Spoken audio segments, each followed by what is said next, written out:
So this left the church with the questions that are happening in society. So you can read through a lot of these questions, but the bottom line is they end up saying that these questions are prompting the church and the teaching authority of the church to be able to respond to whether or not artificial birth control, in other words, the birth control pill, how much does that impact marriage? How much does it impact what the church has always taught about the sacrament of marriage and God's revelation that happens within marriage?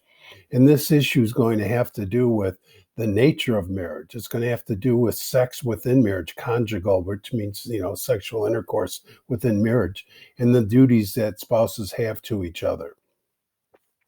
So the magisterium is going to reply that uh, that they that Pope Paul VI called a commission of married couples, priests, bishops together, theologians to explore these questions, and it took them several years, and they came out with a recommendation.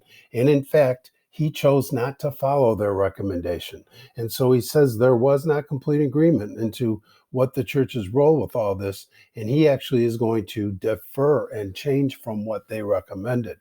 And so, with regard to this the notion of the responsibility of married couples and procreation, they're going to ask the question there that these artificial forms of birth control may impose themselves on the responsibility that married couples have. And so, if people are married sacramentally, they're going to be in a love relationship with each other, but also bringing God into that relationship. So, how does marriage cooperate with the love of God is the issue at hand.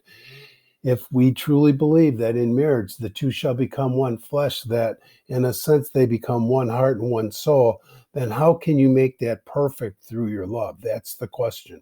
So, married love, we know, is always faithful, fidelity, and exclusive. People choose to say they're going to be married only to this person, and through their love, they're going to create children. We've said that forever.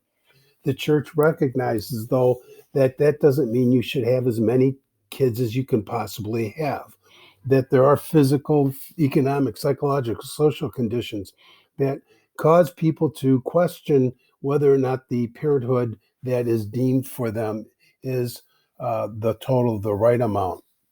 And so that's kind of some of the questions that we're going to be asking is numbers of children.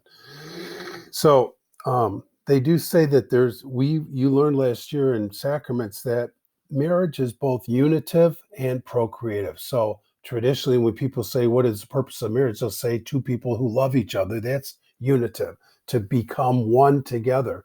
But also it's to become one together so that they can become co-creators with God, which is what procreative means.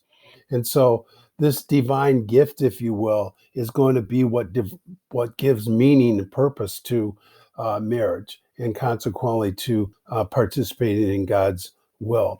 Then it says, what are some things that are happening in society back in 1968 that are beginning to emerge as problems?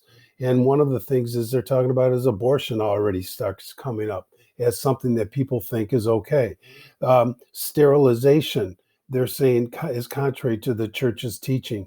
Deliberately contracepting or deliberately choosing to block the ability for sperm and egg to cause a human being is something that they say is a serious error to which married couples otherwise are going to begin to misuse the purpose of sexual intercourse. And that's ultimately what this is going to become a part of. We do know, as you learned in natural family planning, that a woman's only fertile for actually a few days a month. So out of the 28-day cycle, most of the time she's not going to get pregnant. And so these infertile periods provide, if you will, a natural means to avoid getting pregnant while she's still having intercourse. And so the church is saying, okay, so what do we learn from that? And how is that going to help us understand better what God's plan is? The problem is they're saying that if we begin to issue artificial means of birth control, it becomes more and more of a problem. And as Bishop Barron said, paragraph 17 is the one that causes the most concern for him. And so I'm going to use a third video, I'm sorry, to talk about that now.